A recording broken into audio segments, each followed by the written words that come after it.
Perdebatan tentang asal-usul Melayu hampir tidak pernah selesai. Di buku sejarah, kita menemukan satu versi. Dalam cerita lokal, versinya bisa berbeda.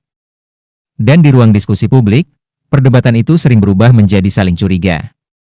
Pertanyaannya, apakah semua ini terjadi karena bukti sejarahnya kurang? Belum tentu. Masalah paling awal justru terletak pada cara kita mengajukan pertanyaan. Melayu sering dipahami seolah-olah ia satu ras, satu bangsa, dan satu titik asal yang jelas. Padahal sejak awal, istilah Melayu tidak pernah sesederhana itu. Ia dipakai dengan makna yang berbeda oleh orang yang berbeda-beda, dan di waktu yang berbeda-beda pula. Ada yang memakainya untuk menyebut wilayah. Ada yang memakainya untuk menyebut komunitas dagang dan pelaut. Ada pula yang memakainya sebagai identitas budaya. Ketika semua makna ini dicampur menjadi satu, pertanyaannya menjadi kabur. Dan ketika pertanyaannya kabur, jawabannya pasti saling bertabrakan. Jadi sebelum bertanya dari mana Melayu berasal, ada satu langkah yang sering kita lewatkan. Kita jarang bertanya, Melayu yang mana yang sedang kita maksud. Setelah memahami bahwa istilah Melayu dipakai dengan banyak makna, kita masuk ke kesalahan berikutnya. Kesalahan ini cukup umum, bahkan sering tidak disadari. Melayu kerap diperlakukan sebagai ras biologis, seolah-olah ia menunjuk pada satu garis darah yang tunggal dan murni. Padahal, sejarah tidak bekerja seperti itu. Dalam dunia maritim kuno, identitas tidak dibangun dari DNA, tetapi dari fungsi dan peran. Orang dikenali dari bahasa yang dipakai, jaringan dagang yang diikuti, dan wilayah pesisir tempat mereka beraktivitas. Dalam konteks inilah, Melayu lebih masuk akal dipahami sebagai identitas sosial dan budaya. Ia merujuk pada komunitas yang terhubung oleh laut, perdagangan, dan bahasa penghubung. Seseorang bisa menjadi bagian dari dunia Melayu bukan karena darahnya, tetapi karena keterlibatannya. Karena ia hidup di jalur yang sama, berlayar di perairan yang sama, dan berkomunikasi dengan bahasa yang sama. Inilah sebabnya mengapa jejak Melayu bisa ditemukan di banyak tempat. Bukan karena satu kelompok menyebar membawa darah yang sama, melainkan karena jaringan maritim itu sendiri yang luas dan terbuka. Jika Melayu dipahami sebagai ras murni, maka sejarah akan selalu terlihat bertabrakan. Tetapi jika ia dipahami sebagai identitas yang terbentuk, banyak potongan mulai saling terhubung. Untuk memahami Melayu secara lebih masuk akal, kita perlu melihat di mana identitas ini tumbuh. Dan jawabannya bukan di pedalaman, bukan di satu titik darat tertentu, melainkan di ruang yang sering kita anggap kosong, yaitu laut. Sejak awal, kawasan Nusantara adalah dunia maritim. Pulau-pulau terhubung bukan oleh jalan darat, tetapi oleh perairan, angin musim, dan jalur pelayaran. Dalam ruang seperti ini, identitas tidak dibentuk oleh tembok wilayah, tetapi oleh pergerakan. Orang yang berlayar, berdagang, dan berinteraksi di pesisir membentuk jaringan yang luas dan terus berubah. Disinilah identitas Melayu menemukan konteksnya. Ia tumbuh di pelabuhan, di muara sungai, di titik-titik pertemuan antar pulau. Bukan sebagai satu suku yang tertutup, tetapi sebagai komunitas yang terbuka. Bahasa Melayu berfungsi sebagai bahasa penghubung. Bukan karena dipaksakan, tetapi karena dibutuhkan. Ia memudahkan transaksi, komunikasi, dan hubungan antar komunitas yang berbeda latar belakang. Karena itulah, jejak Melayu bisa ditemukan di banyak wilayah Nusantara, bahkan melampaui satu pulau atau satu kerajaan. Ini bukan tanda penyebaran satu ras, tetapi bukti kuat dari jaringan maritim yang aktif dan saling terhubung. Jika Melayu dipahami dalam kerangka ini, banyak kebingungan mulai terurai. Melayu bukan identitas yang lahir dari satu titik asal tunggal, melainkan hasil dari proses panjang di dunia laut Nusantara.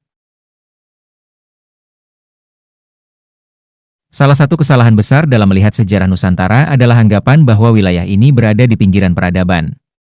Seolah-olah Nusantara hanya menerima pengaruh dari luar, tanpa peran aktif di dalamnya. Padahal, jika kita melihat peta jalur perdagangan kuno, gambarnya justru berlawanan. Nusantara berada di persimpangan jalur laut yang menghubungkan berbagai kawasan dunia. Angin musim membawa kapal dari barat ke timur, dan sebaliknya. Pelabuhan-pelabuhan di Nusantara menjadi titik singgah, pertukaran barang, dan pertemuan berbagai komunitas. Komoditas bernilai tinggi, seperti rempah, kapur barus, dan hasil hutan tropis, tidak datang dari wilayah pinggiran. Barang-barang ini justru menjadi alasan utama dunia luar datang ke kawasan kepulauan. Dalam kondisi seperti ini, Nusantara tidak mungkin hanya menjadi penonton. Ia adalah ruang aktif, tempat jaringan terbentuk dan identitas berkembang. Identitas Melayu tumbuh dalam konteks ini. Bukan di wilayah yang terisolasi, tetapi di pusat arus lalu lintas laut yang ramai dan dinamis. Karena itu, lebih masuk akal melihat Melayu sebagai bagian dari sistem besar Nusantara yang aktif secara maritim. Bukan sebagai identitas kecil yang kebetulan muncul, melainkan sebagai hasil dari posisi strategis wilayah ini dalam dunia kuno. Sampai di titik ini, penting untuk memberi batas yang jelas. Video ini tidak sedang mencari siapa yang paling tua, siapa paling asli, atau siapa paling berhak.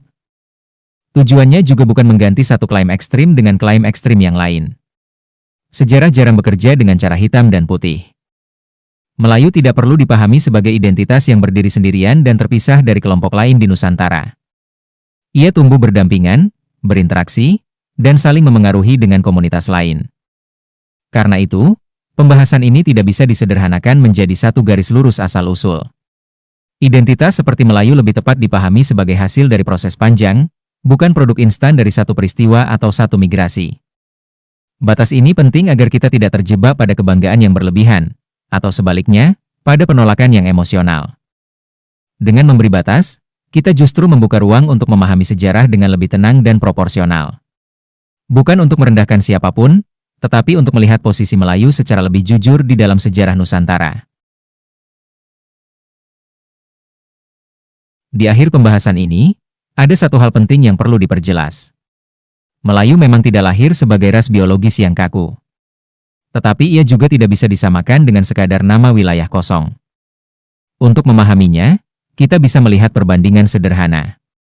Istilah seperti Timur Tengah atau Timur Jauh adalah nama yang lahir dari sudut pandang orang luar. Masyarakat yang hidup di dalamnya tidak menyebut dirinya sebagai orang Timur Tengah atau orang Timur Jauh. Nama itu ada di peta orang lain, bukan di kesadaran mereka sendiri. Melayu berbeda. Istilah ini tidak hanya muncul dalam catatan orang asing, tetapi juga dipakai oleh masyarakatnya sendiri, dalam bahasa, budaya, dan penamaan diri. Artinya, Melayu bukan sekadar label geografis yang ditempel dari luar. Ia adalah istilah yang hidup dari dalam. Digunakan, diwariskan, dan dimaknai oleh komunitasnya sendiri. Namun justru karena ia hidup dan lentur, istilah ini kemudian mudah dibekukan ketika masuk ke sistem yang menuntut batas tegas. Di era kolonial, istilah yang awalnya cair itu mulai diperlakukan sebagai kategori tetap. Dari identitas sosial dan budaya. Ia dipersempit menjadi identitas yang dianggap rasial. Bukan karena orang Melayunya berubah, tetapi karena sistem kolonial menuntut klasifikasi yang lebih spesifik untuk kepentingan administrasi. Dalam proses itulah, cara dunia membaca Melayu berubah, dan dari situlah identitas rasial mulai dilekatkan.